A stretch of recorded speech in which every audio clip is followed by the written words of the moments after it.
अस्सलाम वालेकुम। आप देख रहे हैं स्मार्ट एजुकेशन और एक नई वीडियो के साथ मैं हूं कुरतुलैन। अस्सलाम वालेकुम। आज का जो वीडियो लेक्चर सीरीज है इसमें इंशाल्लाह हम देखेंगे कि सीएसएस क्या होती है और हम पूरी कोशिश करेंगे कि इस वीडियो लेक्चर में हम सीएसएस को कवर कर सके। बेसिकली इस वीडियो लेक्चर के अंदर मैं आप लोगों को बताऊंगी कि सीएसएस क्या होता है और ऑलमोस्ट आप इसके अंदर काम किस तरह से, कितने डिफरेंट मेथड्स हैं जिनसे आप काम इजीली कर सकते हैं। और फिर एक और वीडियो में बनाऊंगी और उसमें मैं आप लोगों को प्रॉपर एक वेबसाइट बना के आप लोगों के सामने बताऊंगी कि HTML और CSS को सिर्फ मिला के हम एक काम करेंगे। तो सबसे ज्यादा पहले हम इसकी थ्योरी की तरफ बढ़ते हैं कि इसमें हमने क्या बताना है। ठीक है, तो सबसे पहले की जो बात है कैस्केडेड स्टाइल शीट CSS के अंदर आप देखते हैं सबसे पहला जो मेन सवाल हमारे पास आता है वो आता है कि apply styles to the web page using CSS। आप किस तरह से स्टाइल्स को अप्लाई करते हैं। ठीक है, वेब पेज के ऊपर आप किस तरह से स्टाइल्स को अप्लाई करते हैं।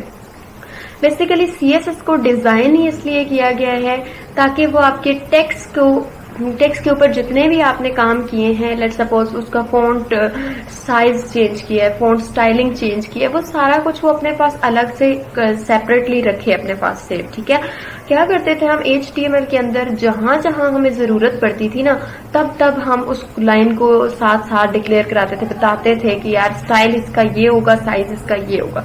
जबकि CSS क्या करती है, अपने पास एक ऐसी फाइल सेव कर लेती है जो हम एक चीज प्रॉपर सेव करवाते हैं उसको, कि उसके अंदर हम फॉन्ट साइज, उसका कलर, उसकी जितनी भी चीजें होती है ना उसके रेलेवेंट, उनको एक जगह पर स्टोर करवा देते हैं। ठीक है, जब फिर हमें जरूरत पड़ती है वो तब हम यूज कर लेते हैं। तो सबसे पहले 3 तरह की स्टाइल शीट्स होती है। एक आती है, सबसे पहली जो स्टाइल शीट है वो होती है हमारे पास इनलाइन स्टाइल शीट। इनलाइन जो हमारे पास स्टाइल शीट है वो बेसिकली क्या होती है, ये आप डायरेक्टली HTML के अंदर यूज करते हो। और जो मुझे सबसे अच्छी लगती है ना लिटरली इनलाइन स्टाइल शीट या एम्बेडेड स्टाइल शीट काफी हद तक बेहतर होती है। एक्सटर्नल में थोड़े काफी स्टूडेंट्स को इश्यूज आ जाते हैं कि यार फाइल की लोकेशन या वो सही नहीं दे रहे होते, इस तरह के काफी इश्यूज आ जाते हैं। लेकिन जो मुझे खुद को पर्सनली मैं जो इस बात पे एग्री हूँ वो है इनलाइन स्टाइल शीट्स या फिर एम्बेडेड स्टाइल शीट्स।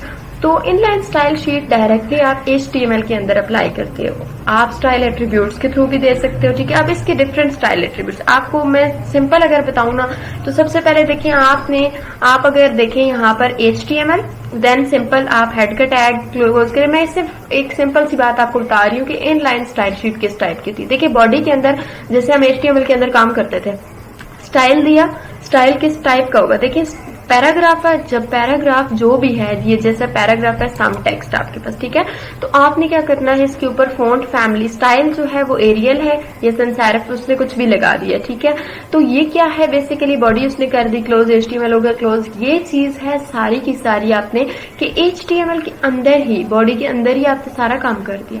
लेकिन ये होती है इनलाइन स्टाइल शीट, ये भी अच्छी है मतलब, लेकिन सबसे अच्छी मैं बताऊं ना तो एम्बेडेड स्टाइल शीट बेस्ट रहती है। स्टाइल का एक टैग होता है, उसके अंदर आप सारा काम करते तो एक ही बार। ठीक है, एम्बेडेड स्टाइल शीट। सेकंड जो चीज हमने डिस्कस करनी है इसके अंदर वो है हमारे पास एम्बेडेड स्टाइल शीट्स।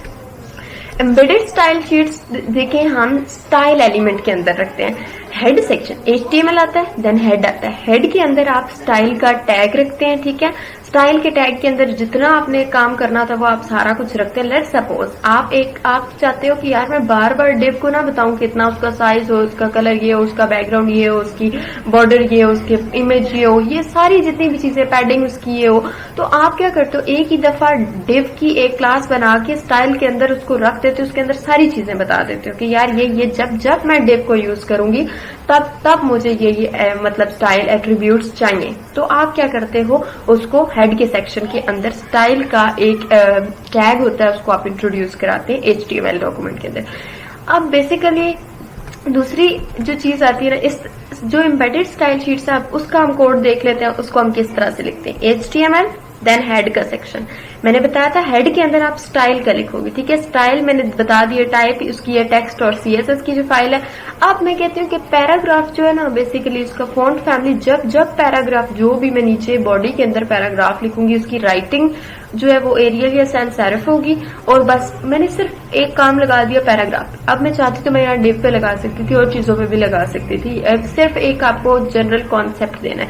देन आपने स्टाइल का टैग किया क्लोज, देन आप देखें तो आपने किया हेड का टैग क्लोज। दूसरी बात, उसके बाद आपने बॉडी स्टार्ट की। अब बॉडी में आपने जब ये देखें, ये जब आपने पैराग्राफ लिखा है ना आपके पास, आपने जब पैराग्राफ लिखा तो अब ये जो सम टेक्स्ट वाली है आपके पास, ये आपके पास इसकी जो राइटिंग होगी वो चेंज हो जाएगी, जैसे आपने ऊपर यहाँ पर डिक्लेयर की हुई है, ठीक है। उसके बाद बॉडी आएगी, देन HTML क्लोज हो गया आपका, खत्म। इस तरह की होती है एम्बेडेड स्टाइल शीट, ये सबसे बेस्ट मेथड होता है। तीसरी आती है एक्सटर्नल स्टाइल शीट्स, ठीक है। एक्सटर्नल स्टाइल शीट्स बेसिकली क्या होती हैं? Preferred way of using styles is typically to use external styles। ज्यादातर लोग एक्सटर्नल स्टाइल्स को ही यूज करते हैं। बेसिकली आप क्या करते हैं, एक फाइल बनाते हैं, उसको .css के नाम से सेव करवा देते हैं। text.css मतलब कोई भी नाम दिया, .css की एक्सटेंशन लगा के आप उसे सेव करवा देते हैं। एंड फिर आप HTML के अंदर उसका रेफरेंस दे देते हैं, उस फाइल की लोकेशन दे देते हैं, ठीक है। अब देखिए किस तरह से आप करेंगे।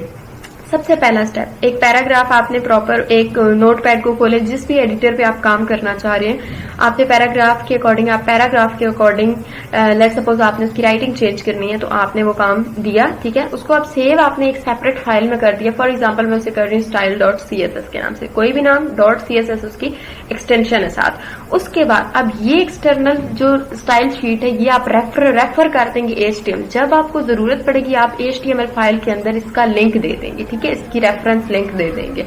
कैसे, देखें, आपने HTML हेड, देन अब आपने ये लिंक दे दिया इसको कि यार मेरी फाइल इस लोकेशन पे पड़ी हुई है, उसका नाम ये है, उसकी टाइप ये है, और उसका जो रेफरेंस है या मतलब जो भी चीज है वो आपने यहाँ पर प्रॉपर इसका एक लिंक दे दिया। अब उसके बाद आपने हेड का टैग क्लोज कर दिया। हेड के अंदर आपने याद रखना है कि एक्सटर्नल स्टाइल शीट का लिंक देना है आपने। हेड के बाद बॉडी के अंदर आपने एक टेक्स्ट लिखा। अब इस टेक्स्ट पे वो जाएगा सबसे पहले लिंक के पास। लिंक के पास क्या पड़ा हुआ, style.css। अब वो देखेगा style.css के अंदर क्या पड़ा हुआ, वहां क्या पड़ा हुआ था, हमने राइटिंग चेंज की थी ना पैराग्राफ की कि जो है एरियल आए, तो वो चीज वो इस पे अप्लाई कर देगा। सिंपल यहाँ पर इतनी होनी है। फिर बात आती है हमारे पास कि टाइप्स क्या है CSS के, स्टाइल्स की, ठीक है। तो 3 तरह की आपके पास टाइप्स आती हैं। एक होता है हम काम करते हैं क्लासेस के थ्रू, क्लास सिलेक्टर स्टाइल उसको बोला जाता है। अब हम क्या कहते हैं, ये डिफाइन करता है डिफरेंट स्टाइल्स, एक या एक से ज्यादा HTML एलिमेंट्स के लिए डिफरेंट स्टाइल्स को डिफाइन कर रहा होता है। ये क्या करता है, बेसिकली क्लास एट्रीब्यूट्स को हम असाइन कर देते हैं HTML के अंदर ही। मैंने जैसे आपको बताया कि स्टाइल के अंदर आप लिख देते हो, लेट सपोज, मैं आपको आगे एग्जांपल में ये चीज पूरी क्लैरिफाई करवा दूंगी। उसके बाद दूसरी बात आती है ID सिलेक्टर स्टाइल।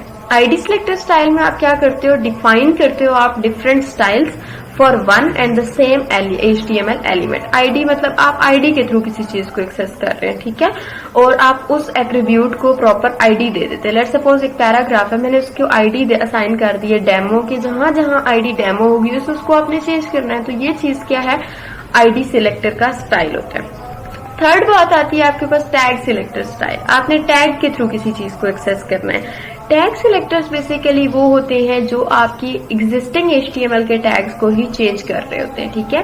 तो ये CSS के सिलेक्टर स्टाइल्स की अब मैं आपको इम्प्लीमेंटेशन बताऊंगी। CSS का पार्ट क्लासेस के केस में देखें, डॉट के साथ आपने हमेशा अपनी क्लास का नाम लिखना है। और अब कहती है डॉट ब्लू, उसके बाद कलर आपने ये दे दिया, ठीक है। डॉट ब्लू वाली जो क्लास है उसको कलर आप ये दे देंगी, डॉट रेड वाली जो क्लास है उसका कलर आपने अलग दे दिया। आप चाहें तो आप इनके XML कोड्स को यूज ASCII कोड्स को यूज कर सकते हैं। आप चाहें तो सिंपल आप नाम भी दे सकते हैं, ठीक है।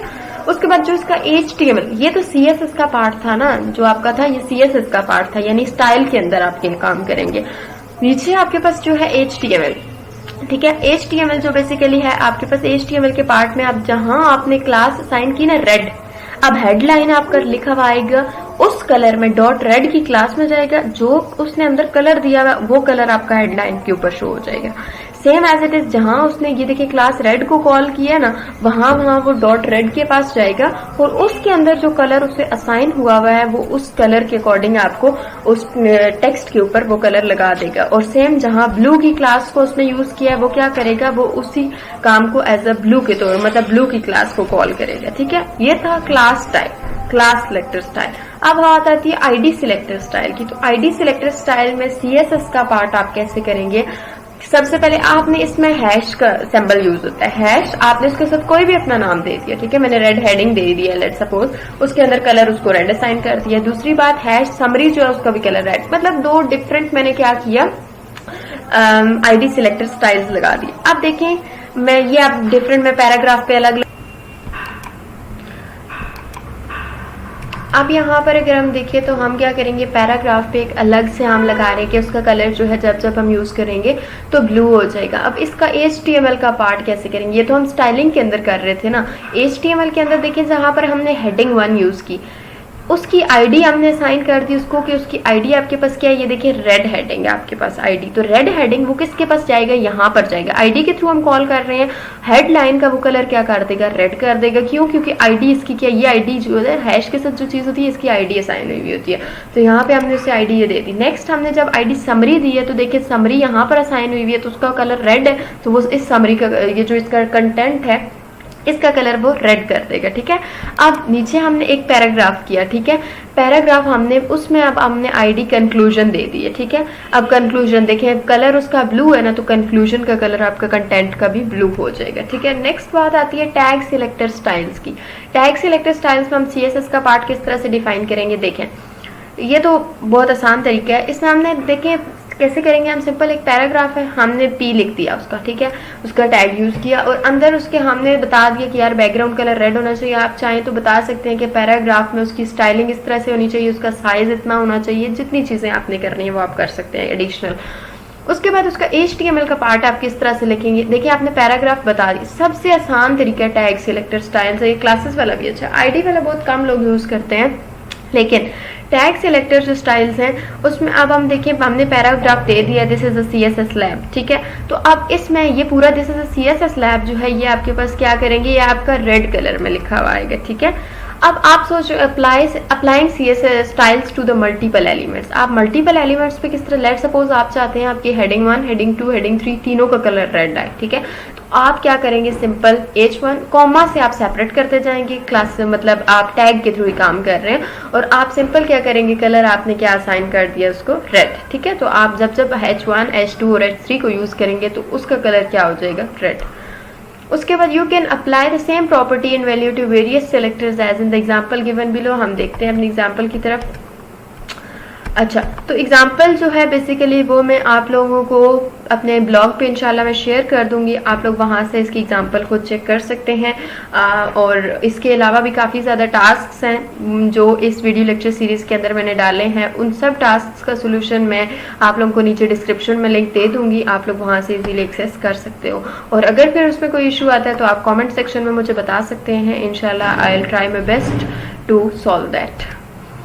फिर बात आती है हमारे पास सूडो क्लासेस की। सूडो क्लासेस क्या होती हैं आपके पास, सूडो क्लासेस बेसिकली क्या होती हैं, ये तब यूज होती हैं आपके पास जब HTML एलिमेंट, मतलब आपने क्या करना है, लेट सपोज आप चाहते हैं कि आपका जो HTML एलिमेंट है वो डिस्प्ले करे मोर देन वन बिहेवियर को, ठीक है, एक से ज्यादा बिहेवियर्स को आप क्या करते हो, करना चाहते हो, मतलब उसके ऊपर अप्लाई करना चाहते हो। फॉर एग्जाम्पल आपकी कुछ हाइपर लिंक्स है, ठीक है, कुछ आपके हाइपर लिंक्स हैं, तो अब आप उसका CSS का पार्ट किस तरह से करेंगे, आपने लेट सपोज ए एंकर का टैग होता है, ठीक है, उसके साथ आपने लिंक दे दिया कि जब आप लिंक अनविजिटेड है जब तक, तब आप क्या करेंगे, कलर ब्लू। आपकी अपनी मर्जी है, आप चाहते हैं कि अनविजिटेड पे मेरा ये रंग हो तो आप वो कलर उसको दे सकते हैं, ठीक है। अब जब विजिटेड हुआ, जब तक लिंक अनविजिटेड था कलर उसने चेंज रखा, जब विजिट हुआ उसका कलर, आपने अक्सर देखा होगा गूगल पे जब हम जाते हैं, जब हम हाथ उसके ऊपर उसको सिर्फ विजिट करने की अभी किया नहीं होता, अनविजिटेड होता उसका कलर और होता है, जब हम उसको विजिट कर चुके होते हैं उसका कलर चेंज हो जाता है। तो ये सूडो क्लासेस की बेस पे होता है सारा काम। जब हम उसको हॉवर करते हैं, सिर्फ उसके ऊपर कुछ कलर माउस पॉइंटर रखते हैं लिंक टेक्स्ट के ऊपर, तब उसका कलर चेंज हो जाता है, और जब हम माउस बटन को प्रेस करते हैं तब कलर चेंज हो जाता है। तो ये सारा काम किसके थ्रू होता है, आपके पास सूडो क्लासेस के थ्रू होता है। एक एग्जाम्पल है, देखें कि लिंक का क्या मतलब है यहाँ पर, मतलब कि आपका अभी जो लिंक है वो अनविजिटेड है, तब तक जब तक आपका लिंक अनविजिटेड है, बैकग्राउंड का कलर रेड हो, टेक्स्ट डेकोरेशन कुछ भी ना हो। जैसे ही note the style rule text decoration none removes the underline from the link, मतलब क्या है कि उसकी स्टाइलिंग कुछ भी नहीं होगी, ठीक है, बैकग्राउंड का कलर उसका तब तक रेड होगा जब तक आपने उसको विजिट नहीं किया। अब इसका HTML का अगर हम पार्ट देखते हैं तो जब मैं इस AHREF यानी मैं जब रेफरेंस दे रही हूँ एक एंकर टैग का, एक बीच में मैं एक प्रॉपर उसका कंटेंट दे रही हूँ कि ये मेरा पेज है, ठीक है। अब ये जो नेक्स्ट पेज इसका ये जो कंटेंट है ना, इसका बेसिकली इसका कलर क्या होगा, इस पूरे जो पेज है इसके पीछे उसका बैकग्राउंड कलर रेड हुआ होगा। जब तक मैंने उसको विजिट नहीं किया तब तक रेड होगा। फिर अगर हम कोई एडिशनल बीच में काम करते हैं, विजिटेड के बाद ये कलर हो जाए, होवर करें तो ये कलर हो जाए, तो वो आपकी अपनी मर्जी है, आप उसको CSS में फर्दर आप बता सकते हैं कि यार इसका कलर ये हो जाए और वो हो जाए। नेक्स्ट बात हमने जो करनी है वो है CSS बॉर्डर्स की, ठीक है। अब आप देखें, आपकी एक वेबसाइट अच्छी तभी बनेगी आप जब काम उसके ऊपर प्रॉपर करेंगे। CSS स्टाइलिंग बहुत अच्छी हम कर सकते हैं इसके थ्रू, ठीक है। तो बेसिकली ये स्टाइलिंग ही है ना, तो हम HTML के अंदर भी स्टाइलिंग करते थे, लेकिन वो था एट्रीब्यूट CSS का ही, ठीक है। लेकिन हम क्या करते हैं, जब हम CSS की बात करते हैं तो ये मॉडिफिकेशन एडवांस्ड CSS में हम फॉर्म्स की डिजाइनिंग कर लेते हैं, इस तरह की काफ़ी हद तक चीज़ें कर सकते हैं। CSS बॉर्डर्स की जब हम बात करते हैं तो बॉर्डर की कुछ प्रॉपर्टीज होती हैं। CSS बॉर्डर प्रॉपर्टी आपको अलाउ करती है, आप स्टाइल दे सकते हैं, आप विड्थ दे सकते हैं, आप कलर बता सकते हैं एलिमेंट बॉर्डर का, आप उसके बाद बहुत सारे मतलब बता सकते हैं, आप बॉर्डर पे इमेज डालना चाहते हैं, आप क्या करना चाहते हैं तो आप स्पेसिफाई कर सकते हैं, ठीक है। बॉर्डर की स्टाइल की बात आती है तो स्टाइल की प्रॉपर्टी किस तरह की आपको क्या कहती है, क्या स्पेसिफाई करती है कि बॉर्डर किस टाइप का डिस्प्ले होना चाहिए, ठीक है। तो अब या तो बॉर्डर डॉटेड हो या डैश्ड हो या सॉलिड हो, ठीक है। अब तीन तरह के होंगे, या तो डॉटेड होगा तो वो डॉटेड बॉर्डर होगा, डैश्ड होगा तो वो डैश टाइप का बॉर्डर होगा, और सॉलिड होगा तो वो सॉलिड यानी बिल्कुल जैसा सिंपल बॉर्डर होता है वैसा होगा आपके पास। बॉर्डर स्टाइल प्रॉपर्टी जो है वो आप लोगों की मतलब आप उसकी वैल्यूज बता सकते हैं, ठीक है। टॉप बॉर्डर, राइट बॉर्डर आप इस तरह स्पेसिफाई कर सकते हैं। हर चीज़ में मैं आपको शॉर्ट एंड प्रॉपर्टी भी बताऊंगी, डिटेल में भी बताऊंगी। डिटेल में अब मैं जब आपको बता रही हूँ तो मैं आपको सिंपल ये कह रही हूँ कि देखिए टॉप बॉर्डर आपने कहा कि ऊपर वाला हिस्सा जो है उसका अलग कलर हो, राइट बॉर्डर का अलग स्टाइल हो, लेफ्ट का अलग हो, बॉटम का अलग हो, तो आप बता सकते हैं इस तरह। देखिए जो पहले आप लिखेंगी वो आपके पास टॉप बॉर्डर होगा, जो बाद में लिखेंगी वो राइट, देन इनकी सीक्वेंस बहुत मैटर करती है, bottom border then left border, ठीक है। बॉर्डर की विड्थ, नेक्स्ट बात आती है आपके पास बॉर्डर की विड्थ। बॉर्डर की विड्थ आपको स्पेसिफाई करती है 4 बॉर्डर्स को, ठीक है। आपने किस तरह से करना है, अब आप उसको पिक्सल्स में भी बता सकते हो, पॉइंट्स में भी बता सकते हैं, सेंटीमीटर्स में भी बता सकते हैं, ठीक है। और by using one of the 3 pre defined values, thin, आप थिन, मीडियम या थिक से भी उसको डिफाइन कर सकते हैं बॉर्डर की विड्थ को, ठीक है।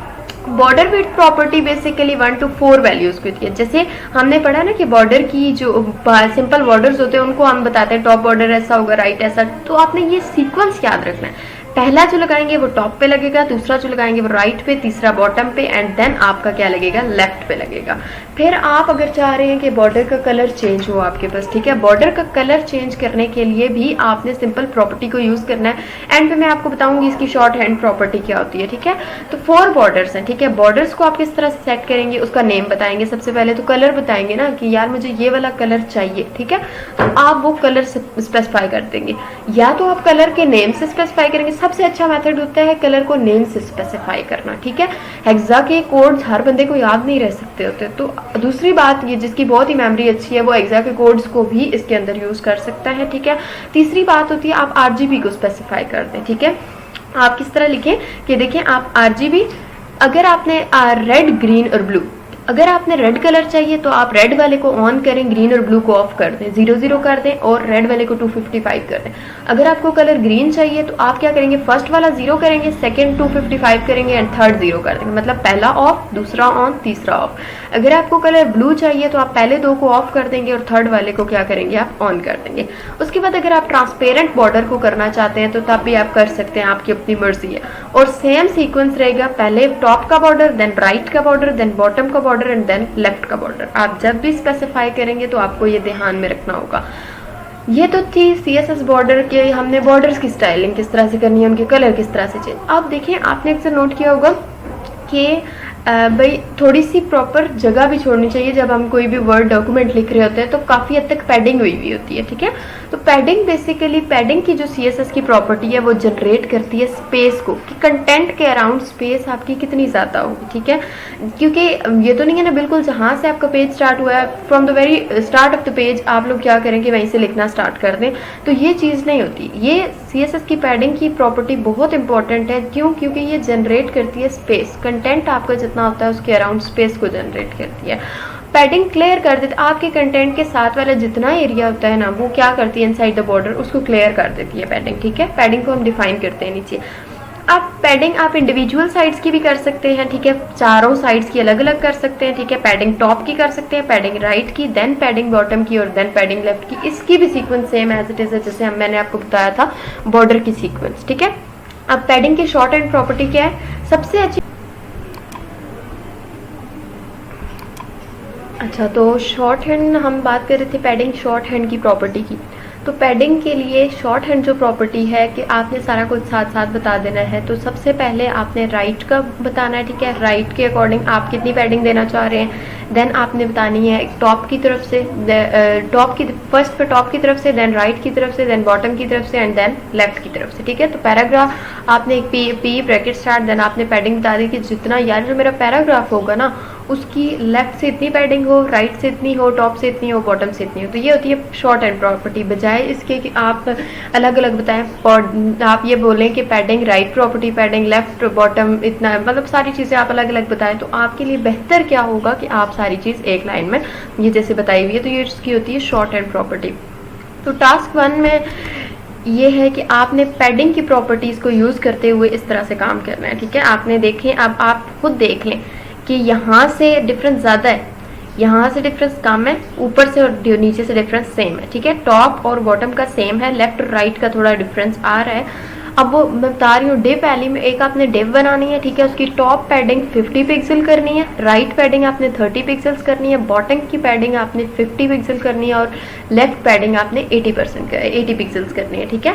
पॉइंट्स भी आप इसको लिख सकते हैं। ये जो चीज़ थी ये मेन है। अब ये आपका टास्क है, ठीक है, आपने ये खुद करना है और मैं इंशाल्लाह इसका जो सोल्यूशन है वो मैं आपको दे दूंगी नीचे डिस्क्रिप्शन में, और आप लोग मेरे ब्लॉग पे जाके इसको विजिट कर सकते हैं और आप लोग चेक कर सकते हैं इसका सोल्यूशन। टास्क 2 मैं बताती चलूँ आप लोगों को। आपने पैडिंग की, वहाँ पे बात हमने की थी सिंपल, आपने सिंपल काम करनी, इंडिविजुअल पैडिंग की प्रॉपर्टी यूज़ करनी है, ठीक है। इंडिविजुअल अलग यूज़ करनी है और ये आपके पास है कि आपने शॉर्ट हैंड प्रॉपर्टी को यूज़ करना है, ठीक है। ये जो आपका टास्क है आपने शॉर्ट हैंड की प्रॉपर्टी को यूज़ करके करना है। इसका सोल्यूशन भी मैं आप लोगों के साथ शेयर कर दूंगी, मैं नीचे लिंक आपको डिस्क्रिप्शन बॉक्स में दे दूंगी। नेक्स्ट बात आती है आपके पास CSS मार्जिन्स की। CSS मार्जिन्स क्या होते हैं आपके पास? CSS मार्जिन की जो प्रॉपर्टी होती है वो जनरेट करती है स्पेस अराउंड एलिमेंट्स, जबकि CSS पैडिंग क्या करती थी, आपके कंटेंट के अराउंड आपकी स्पेस जनरेट करती थी, जबकि मार्जिन्स क्या करते हैं, एलिमेंट्स के अराउंड आपकी स्पेस जनरेट कर रहे होते हैं, ठीक है। अब क्या होता है, आपके मार्जिन प्रॉपर्टी सेट करती है आपका जितना, मतलब वाइड स्पेस जो है आउटसाइड द बॉर्डर, बॉर्डर के बाहर कितनी स्पेस जानी है, ठीक है। जो बॉर्डर के अंदर से काम हो रहा था वो पैडिंग का काम था, जबकि मार्जिन के बाहर कितनी स्पेस जानी है वो कौन डिसाइड कर रहा होता है, CSS मार्जिन के थ्रू हम उनको बता रहे होते हैं। मार्जिन भी अब शॉर्ट हैंड पर प्रॉपर्टी आपके पास अलग है और मार्जिन की इंडिविजुअल साइड की प्रॉपर्टी अलग है। अगर आपने मार्जिन की इंडिविजुअल साइज प्रॉपर्टी को सेट करना है तो आप क्या करेंगे, सिंपल CSS की प्रॉपर्टी के लिए आप चारों के लिए अलग करेंगे, margin top, margin right, margin bottom and then margin left. Assign कर सकते हैं आप उसके values, margin top is equals to 50 pixels, margin right इतना होना चाहिए, बॉटम इतना होना चाहिए, लेफ्ट। ये क्या है, इसकी इंडिविजुअल साइड्स की प्रॉपर्टी है। अब इसी की अगर आपने शॉर्ट आपने करनी है तो आप क्या करेंगी, पहले टॉप की बता देंगी, राइट की बता देंगी, बॉटम की, देन लेफ्ट की, जैसे मैंने आपको शॉर्ट हैंड प्रॉपर्टी बताई है CSS पैडिंग की, same as it is CSS margins की भी है। नेक्स्ट आपके पास जो टास्क 3 है, आपने क्या बताना, with the border property set the border for P element. आपने P एलिमेंट के अकॉर्डिंग H1 मतलब 10 पिक्सल्स रखना है और उसको सॉलिड रखना है एंड ग्रीन रखना है। कुछ आउटपुट आपकी इस टाइप की आनी चाहिए, ठीक है, आपकी आउटपुट इस टाइप की आनी चाहिए। आपको मैं इसका लिंक भी, इसका सोल्यूशन भी नीचे डिस्क्रिप्शन बॉक्स में दे दूंगी, चूंकि ये आपका टास्क है। और उसके बाद नेक्स्ट जो आपका टास्क है वो डिज़ाइन करना है आपने एक वेब पेज इस टाइप का। अब देखें यहाँ पर आप अगर नोट करें तो ये देखें यहाँ पे ये मार्जिन वाली चीज़ आएगी, पैडिंग वाली चीज़ आएगी, ये पिक्चर आएगी और टेक्स्ट ऊपर और देन टेक्स्ट यहाँ पे नीचे आएगा। और बैकग्राउंड का कलर जो है ना ये पूरा का पूरा ये आपके पास क्या होगा, एक ग्रीन कलर है, या आप कोई और कलर भी सिलेक्ट कर सकते हैं, नो इशू। लेकिन ये सारा आपने एक काम करना है, इसका सोल्यूशन भी मैं नीचे डिस्क्रिप्शन में आपको लिंक में दे रही हूँ, ठीक है। और फिर भी अगर आपको कोई इशू आता है इसके समझने में तो आप लोग मुझे कमेंट सेक्शन में बता सकते हैं। इंशाल्लाह I will try my best कि मैं आप लोगों के इश्यूज को रिजॉल्व कर सकूँ। नेक्स्ट आपका एक टास्क है कि आपने क्या करना है, एक सिंपल सा मतलब ये वेब पेज बनाना है, उसमें आपने इस टाइप की डिजाइनिंग करनी है, ठीक है। एक डिव बनानी है, उसकी पैडिंग, उसकी मार्जिन, उसका कंटेंट इस टाइप का रखना है, ठीक है। लेकिन जब मैं उस पर क्लिक करूं, अब ये सूडो क्लासेस की बात आएगी यहाँ, जब मैं उसके ऊपर क्लिक करूं तो मुझे इस टाइप का शो, पहले वो क्या था, ब्लू था ना, बीच में से स्काई ब्लू, जब मैं उस पर क्लिक करूं तो अंदर का कलर रेड हो जाए और उसका टेक्स्ट का कलर क्या हो जाए, व्हाइट हो जाए, ठीक है। तो ये क्या था, व्हेन माउस, मैं माउस को जब उसके ऊपर लेके जाऊं ना डिव के ऊपर, तो बैकग्राउंड कलर रेड हो जाए और टेक्स्ट का कलर व्हाइट हो जाए। अब आप लोगों ने देखना है, अब आप खुद सोचें इसके ऊपर मैं क्या लगाऊंगी। मैं क्या करूंगी, एक डिव के ऊपर, डिव की जो क्लास मतलब डिव मैंने बनाया हुआ उसके अंदर मैं हॉवर की लगा दूंगी। जैसे ही विज हॉवर करे, माउस हॉवर मतलब माउस ऊपर लेके जाए बंदा, तो जैसे ही मैं इसके ऊपर माउस लेके जाऊं तो बैकग्राउंड का कलर और टेक्स्ट का कलर आपके पास चेंज हो जाएगा। तो आप इसकी प्रॉपर्टी सेट करेंगे, मैं नीचे डिस्क्रिप्शन में इसका आपको दे दूंगी इसका सोल्यूशन भी। बात आती है नेक्स्ट एडवांस्ड सीएसएस की। एडवांस्ड सीएसएस में हम क्या कहते हैं, अपने फाइल, अपने फॉर्म्स की स्टाइलिंग कर सकते हैं, ठीक है। बहुत ज़्यादा चीज़ें आ सकती हैं। लेट्स सपोज मेरा एक फॉर्म था, ठीक है, मैंने उसकी डिजाइनिंग कुछ इस टाइप की करनी है। देखिए ये मेरे पास क्या है कि मैंने इस टाइप की कुछ डिजाइनेशन करनी है। फर्स्ट नेम दिस, मतलब बैकग्राउंड इसका देखिए ये येलो है, इसके साथ ये देखिए यहाँ पे इसकी शेडिंग भी आ रही है। अब बेसिकली मैंने क्या करना है कि देखिए मैंने simple HTML, then head, then style. अब ये क्या है, ये कौन सी स्टाइलिंग, बेसिकली यहाँ पर हम स्टाइल शीट कौन सा यूज कर रहे हैं, एम्बेडेड। अब मैंने क्या किया, input type is equals to text, ठीक है, टेक्स्ट दी के उसका टाइप क्या होगा, टेक्स्ट होगा। उसके अंदर विड्थ जो है वो उसकी 150 पिक्सल्स रखती, यानी जो भी आपके पास ये बॉक्स होगा ना, दोनों जो बॉक्सेस हैं आपके पास जिनमें आपने इनपुट लेनी है यूजर से, उसकी टाइप क्या है, टेक्स्ट, यानी यूजर एंटर करेगा। उसकी विड्थ 150 पिक्सल सेट करनी है, उसका डिस्प्ले ब्लॉक सेट कर दिया, मार्जिन, बॉटम कलर, बैकग्राउंड मैंने उसका येलो सेट कर दिया। अब मैंने खत्म कर दिया जी, ये मेरा था इनपुट वाला काम। अब मैं कहती हूँ जहां पर बटन है, जहां पर बटन है उसकी विड्थ मैंने चेंज की, उसका लेफ्ट चेंज किया, उसका डिस्प्ले ब्लॉक किया और उसमें मैंने कोई कलर नहीं सेट किया, जो कि आपको नजर आ रहा है स्क्रीन पे, एग्जांपल बटन वाला, ठीक है। और मैंने स्टाइल का सारा काम किया और खत्म कर दिया। स्टाइल की टैग को क्लोज कर दिया, हेड का टैग क्लोज हुआ। अब बॉडी का टैग मैंने स्टार्ट किया। मैंने कहा फॉर्म, जो मेरा फॉर्म है उसकी नेम क्या है, input, name is equals to input. Action में मैंने कोई भी, आप बता सकते हैं, मैंने कोई नहीं फिलहाल एक्शन दिया क्योंकि मैंने इसके पीछे कोई कोडिंग नहीं की। तो मैं सिंपल आपको सिर्फ फॉर्म की स्टाइलिंग इसमें बता रही हूँ। Method is equals to get first name. अब देखिए मैंने क्या किया, फॉर्म के अंदर जितना भी आपने काम करना था, आप सिंपल भी फॉर्म के टैग लिख सकते थे, कोई इशू इसमें नहीं आता। फर्स्ट नेम में मैंने आप क्या बताया आपको कि input type is equals to text की, ठीक है। नेम के अंदर मैंने एक चीज होती है ना, आप डिफॉल्ट उसको नेम दे देते हैं, ठीक है। तो डिफॉल्ट मैंने नेम इसको फिलहाल क्या दिया हुआ, वैल्यू उसकी पीटर दी हुई है, ठीक है, और साइज उसका 20 दिया हुआ है। और दूसरा जो लास्ट नेम है उसमें मैंने ग्रिफिन उसको नाम दिया हुआ है ऑलरेडी। ये क्या है, ये मैंने वैल्यूज इनको डिफॉल्ट दी हुई है कि जब तक यूजर एंटर नहीं करेगा तब तक ये चीज इनको शो होगी, ठीक है। और जैसे ही यूजर एंटर करता जाएगा फिर वो चेंज हो जाएंगी वैल्यूज। और फिर input type is equals to button, जो इनपुट टाइप बटन है उसमें मैंने उसको वैल्यू क्या दे दी है, एग्जाम्पल बटन। तो फॉर्म हमारे पास खत्म हो गया और बॉडी क्लोज हो जाएगी। ये हमारा क्या था कि हम फॉर्म्स को किस तरह से डिजाइन करते हैं। इंशाल्लाह नेक्स्ट जो वीडियो लेक्चर होगा उसमें मैं आप लोगों को HTML और CSS का मिला के बताऊंगी कि मैं आप लोगों को एक वेबसाइट बनाना भी सिखाऊंगी। और मेरा जो अपने बनी हुई है HTML और CSS की बेस के ऊपर, वो भी मैं आप लोगों को दिखाऊंगी कि उसमें मैंने काम, यानी सारे जितने भी टैग्स थे उनको यूज करके किस तरह से काम किया है। नेक्स्ट बात आती है CSS की लिस्ट्स की। HTML की लिस्ट्स भी थी और CSS की भी लिस्ट्स हैं। फर्क क्या है देखते हैं हम।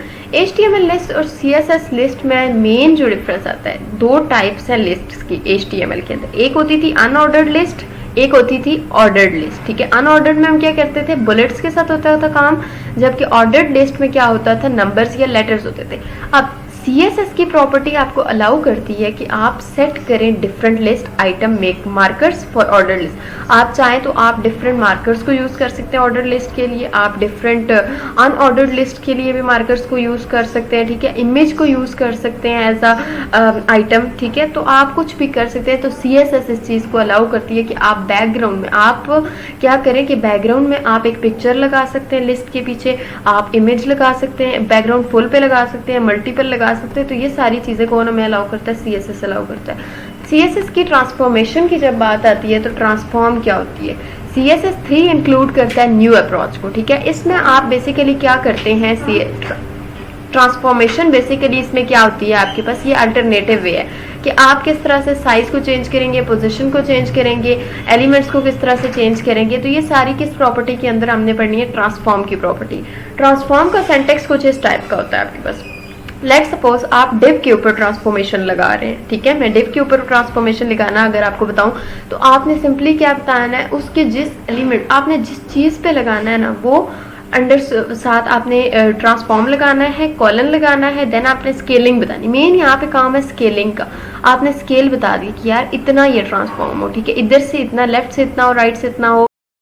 फ्लोट प्रॉपर्टी हमने पढ़नी है। तो फ्लोट प्रॉपर्टी बेसिकली आपके पास अगर हम बात करते हैं तो क्या होती है, CSS फ्लोट प्रॉपर्टी स्पेसिफाई करती है कि एक एलिमेंट कितना फ्लोट कर सकता है, किस हद तक एक एलिमेंट आपका फ्लोट कर सकता है, ठीक है।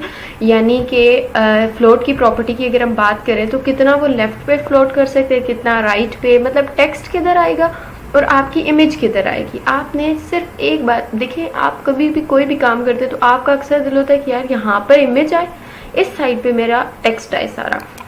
तो इस काम के लिए आप लोग क्या करते हैं, फ्लोट की प्रॉपर्टी को यूज करते हैं। फ्लोट प्रॉपर्टी का यूजेज बेस्ट क्या है कि ये पोजीशनिंग के लिए यूज की जाती है, फॉर्मेटिंग कंटेंट के लिए यूज की जाती है। तो एक हम सिंपल सी काम अगर हम देखें तो फ्लोट की वैल्यूज जैसे होता है लेफ्ट, राइट, नन या इनहेरिट। अब लेफ्ट होता है ना, वो एलिमेंट फ्लोट करता है लेफ्ट की तरफ, आपके कंटेनर की तरफ जाता है। अगर आप कुछ नहीं लगाते तो ऑब्वियस सी बात है वो खुद को मतलब डिफॉल्ट जैसा होता है वो वैसे ही रहता है। और अगर इनहेरिट हम करवा देते हैं फ्लोट की प्रॉपर्टी को तो वो क्या करता है, उसके पेरेंट जिस टाइप, अगर पेरेंट लेफ्ट वाली साइड पे है तो वो चाइल्ड वाला जो पोर्शन है वो भी आपका लेफ्ट साइड पे ही फ्लोट हो जाएगा, ठीक है।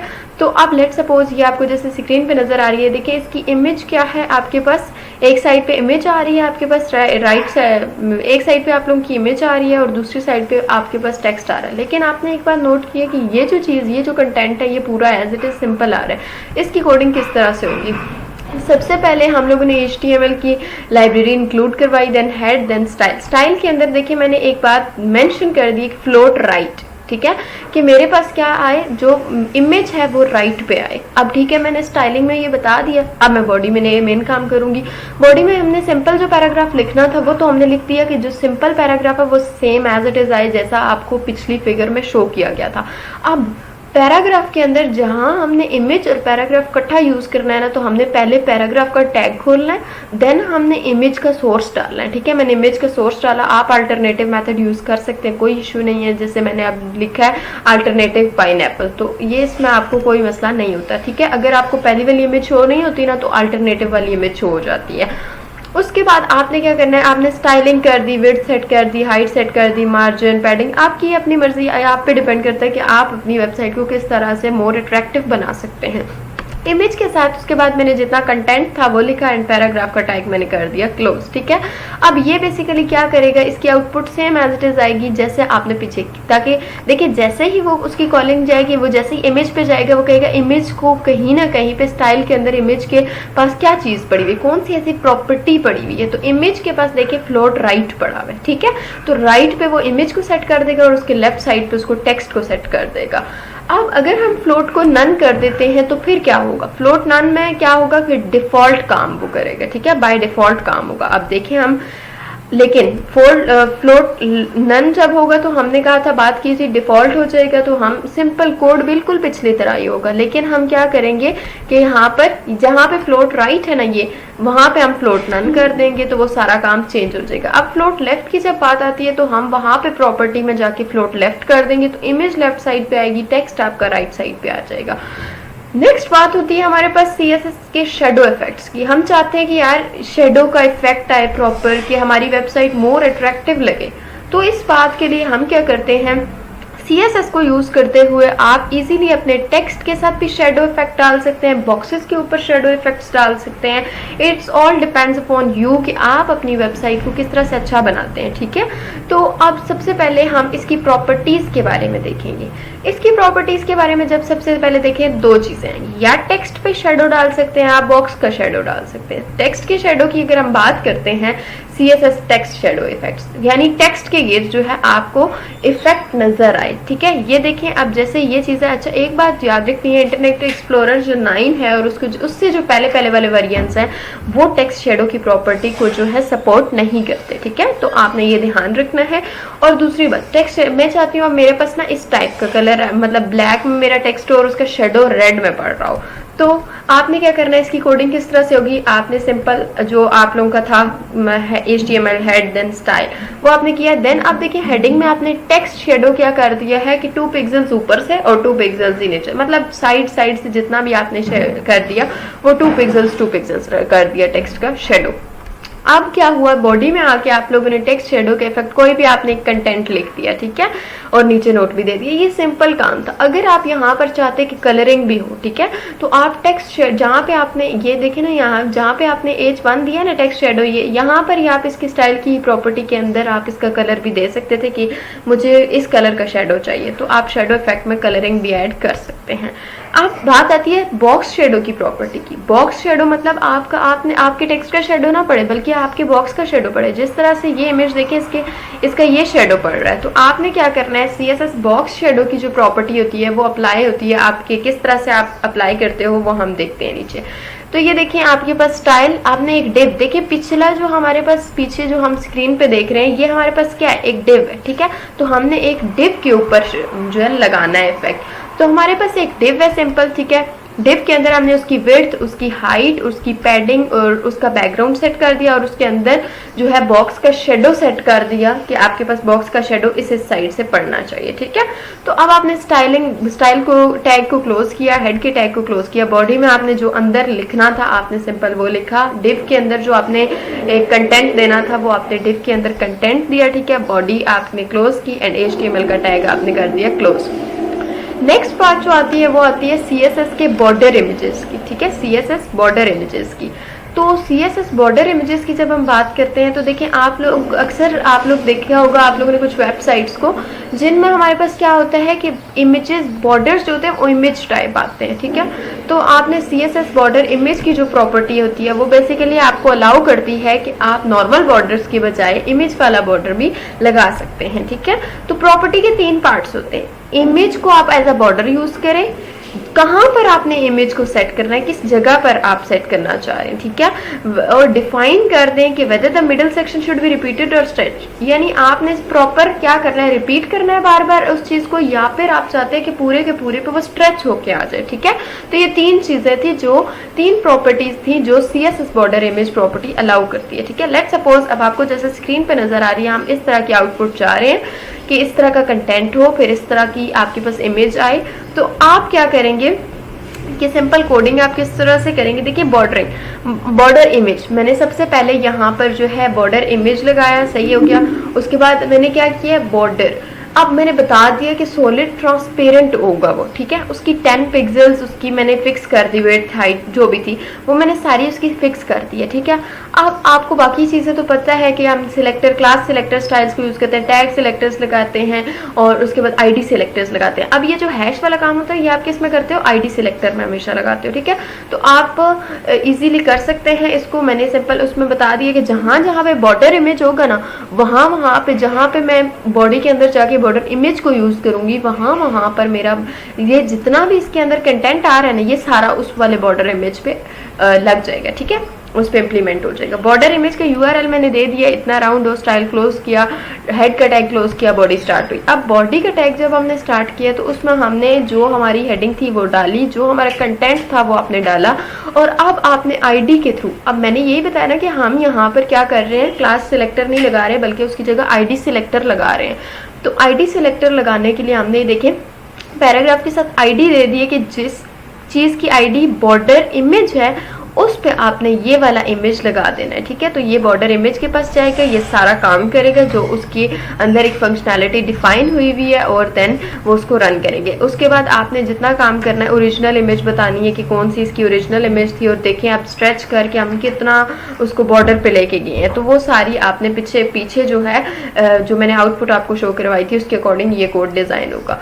उसके बाद आप बात करते हैं जब, तो CSS मल्टीपल बैकग्राउंड्स। आप चाहते हैं यार मुझे एक बैकग्राउंड नहीं बल्कि मल्टीपल बैकग्राउंड्स मैंने लगाने हैं, तो उसके लिए आप क्या करेंगे देखते हैं। CSS मल्टीपल बैकग्राउंड्स आप किस तरह से CSS मल्टीपल बैकग्राउंड्स के अंदर हम क्या करते हैं, CSS आपको अलाउ करता है कि आप मल्टीपल बैकग्राउंड इमेजेस को एक एलिमेंट के ऊपर एक बैकग्राउंड इमेज के मतलब आप लगा सकते हैं, ठीक है। तो वो आप किस प्रॉपर्टी को यूज करते हुए लगाते हैं, बैकग्राउंड इमेज की प्रॉपर्टी को आप यूज करते हुए लगाते हैं। आप डिफरेंट बैकग्राउंड इमेजेस को कॉमा से सेपरेट करेंगे सिंपल इसकी सिंटेक्स के अंदर, और इमेजेस जो आपने लगानी है उनको आप उनके नामों को कॉमा से सेपरेट करते जाएंगे, एंड देन आप लगा सकते हैं। फर्स्ट इमेज जो होती है वो व्यूअर से ज्यादा क्लोज होती है, ठीक है। जैसे लेट सपोज मैं चाहती हूँ मुझे इस टाइप का कुछ इमेज शो हो, ठीक है।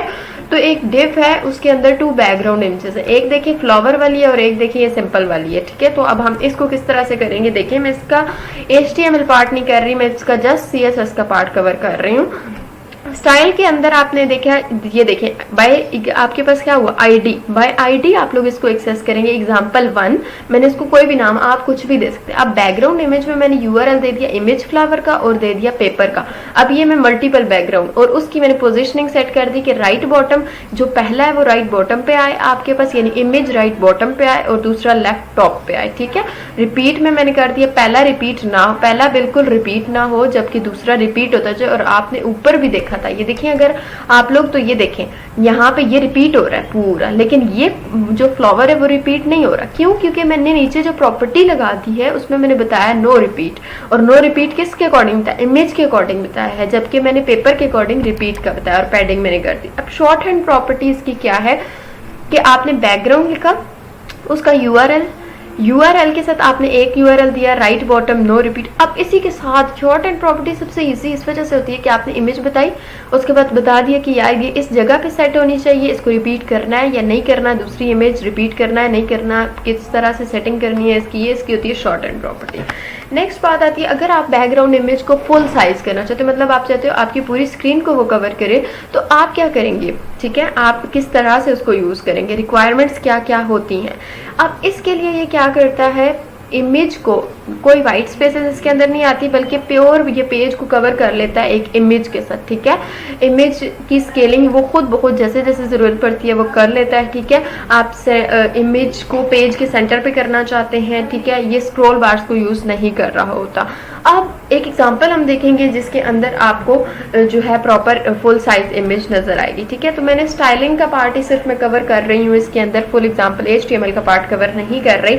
स्टाइल, उसके बाद मैंने देखिए एक क्लास बना ली है, ठीक है। क्लास मतलब मैंने बना ली HTML और उसके अंदर मैंने बैकग्राउंड दे दिया, मैंने यहाँ पर शॉर्ट हैंड की प्रॉपर्टी यूज की है और बैकग्राउंड साइज को दे दिए कवर। अब बैकग्राउंड साइज को जब मैंने कवर दे दिया ना, इट मीन्स यहाँ पर कि वो पूरे के पूरे पेज के ऊपर आएगा, वो पूरे के पूरे बैकग्राउंड पूरा फिल कर लेगा, ठीक है। और स्टाइल कर दी क्लोज। तो आपने ये याद रखना है, बैकग्राउंड साइज आपने कवर कर देना है ताकि वो पूरी स्क्रीन को कवर कर ले, ठीक है। ये देखें फुल बैकग्राउंड इमेज था, बाकी मैंने टेक्स्ट, अब बैकग्राउंड मैंने कवर कर दिया था ना, तो उसने पूरे के पूरे पेज के ऊपर उसको कर लिया, ठीक है। आउटपुट कुछ इस टाइप की आपको उसकी शो हो जाएगी। नेक्स्ट बात जब आती है CSS एनिमेशंस की, तो एनिमेशंस क्या होती हैं। CSS अलाउ करता है आपको कि आप एनिमेशंस लगा सकते हो HTML एलिमेंट्स के ऊपर विदाउट जावास्क्रिप्ट और फ्लैश। आप जावास्क्रिप्ट को ना भी यूज करें तो CSS आपको अलाउ करता है कि आप HTML एलिमेंट्स के ऊपर एनिमेशंस को अप्लाई कर सकते हैं। आपने एक डिव बनाई, ठीक है, डिव के अंदर आपने विड्थ बताई, हाइट बताई, बैकग्राउंड कलर बता दिया, एनिमेशन नेम। अब आपने एनिमेशन नेम सेट किया, ठीक है। एनिमेशन की ड्यूरेशन, यानी कौन सा एनिमेशन होगा और उसकी ड्यूरेशन कितनी देर तक वो चलेगा। अगर आप इसके अंदर डिले डालना चाहते हैं कि एनिमेशन इतनी देर तक रुके फिर अगला मतलब ड्यूरेशन चले, तो आप वो भी डिले को भी इसके अंदर डाल सकते हैं। मैं आगे वो फर्दर आपको बताऊंगी। तो यहाँ तक सिंटेक्स था CSS एनिमेशंस का। उसके बाद की फ्रेम्स पे आप एग्जांपल, अब नेक्स्ट इसमें आपने क्या किया कि बैकग्राउंड का कलर सेट कर दिया है रेड, ठीक है। और उसके बाद आपने एक और जो चीज है 2 का एक मतलब बना ली क्लास, उसमें आपने बैकग्राउंड कलर सेट कर दिया येलो। अब लेट सपोज आप, वो तो था सिंपल एनिमेशन, ठीक है। अब जब आपने एनिमेशन को डिले करना है, ठीक है, आपने क्या करना है, एनिमेशन को डिले करना है, तो आप एनिमेशन को स्टार्ट ऑफ द एनिमेशन में आप डिले डालना चाह रहे हैं, ठीक है, तो आप कैसे डालेंगे, ये बेसिकली मैं चाहती हूँ लेट सपोज 2 सेकेंड्स का डिले आए स्टार्ट होने से पहले एनिमेशन का। तो आप क्या करेंगे, विड्थ डिव, उसके अंदर आपने विड्थ सेट की, हाइट सेट की, पोजीशन सेट की, और उसके बाद आप यहाँ पोजीशन कुछ भी दे सकते हैं, आपने जिस तरह से लीनियर चलाना है, रिलेटिव चलाना है, आप कर सकते हैं। बैकग्राउंड कलर आपने सेट किया, एनिमेशन का नेम, एनिमेशन का duration, and then delay, animation delay कितने सेकंड्स का होगा वो आपने डाल दिया। काम सेम एज इट इज, सिर्फ आपके पास एनिमेशन डिले एक्स्ट्रा चीज आई है। अब आप स्पेसिफाई कैसे करेंगे, speed curve of the animation, ठीक है। तो ये प्रॉपर्टी स्पेसिफाई करती है कि आपकी एनिमेशन का स्पीड कर्व क्या होगा, ठीक है।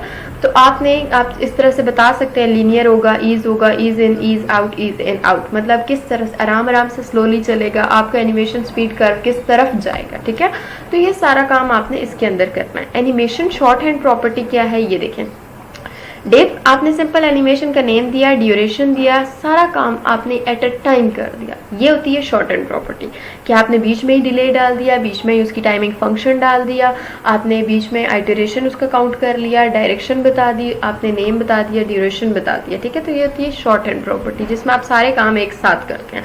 अब इसी की अगर अब ये जो सिंपल था ना, ये अब आप इसके अंदर चाहते हैं कि आप ये बजाय इसके कि आप ये इतना ज़्यादा काम करें, तो आप इसको क्या करेंगे, इसको एक लाइन में अगर करना चाहते हैं, आपने सिंपल एनिमेशन कॉलन एग्जाम्पल, यानी जो भी आपने जिस पे अप्लाई करना है, अब कितने सेकंड वो ड्यूरेशन, अब सबसे पहले आपने डालना है एनिमेशन नेम, ठीक है, उसके बाद आपने डालना है एनिमेशन ड्यूरेशन जो कि 5 सेकेंड्स है, उसके बाद आपने बताना है एनिमेशन टाइमिंग फंक्शन, एनिमेशन की टाइमिंग फंक्शन आपने बतानी है, ठीक है, उसके बाद आपने एनिमेशन का डिले बताना है, देन आपने एनिमेशन की iteration count, and then animation की डायरेक्शन। और एक बात याद रखिएगा, इसको सीक्वेंस इसकी खराब नहीं होनी चाहिए। अगर इसकी सीक्वेंस खराब हुई तो फिर आपके लिए इश्यूज क्रिएट हो सकते हैं। इसकी सीक्वेंस जिस तरह से है उसी तरह रखनी है। तो देखिए, एक काम जो 5-6 लाइंस में हो रहा था वो ये आप शॉर्ट एंड प्रॉपर्टी के थ्रू एक लाइन में भी कर सकते हैं। Thank you so much. It's all about CSS। अगर आप लोगों को कोई भी मसला है CSS के अंदर तो आप लोग मुझे कमेंट सेक्शंस के अंदर बता सकते हैं, और या मुझे आप इंस्टाग्राम पे फीडबैक दे सकते हैं, फेसबुक पेज पे मुझे फीडबैक दे सकते हैं, और फर्दर क्यूरीज के लिए आप मुझे ईमेल कर सकते हैं। Thank you so much.